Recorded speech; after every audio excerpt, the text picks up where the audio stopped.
أعوذ بالله من الشيطان الرجيم. بسم الله الرحمن الرحيم.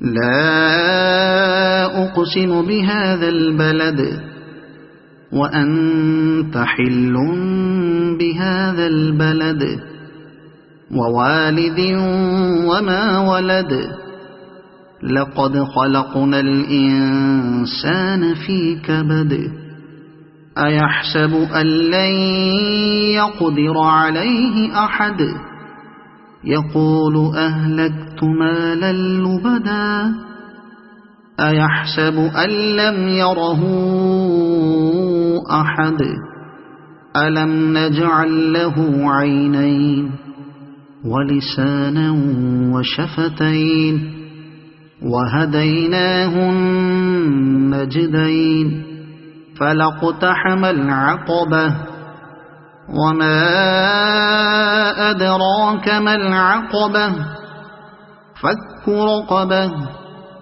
أو إطعام في يوم ذي مسغبة يتيما ذا مقربة أو مسكينا ذا متربة ثم كان من الذين آمنوا وتواصوا بالصبر وتواصوا بالمرحمة أولئك أصحاب الميمنة والذين كفروا بآياتنا هم أصحاب المشأمة عليهم نار مؤصدة صدق الله العظيم.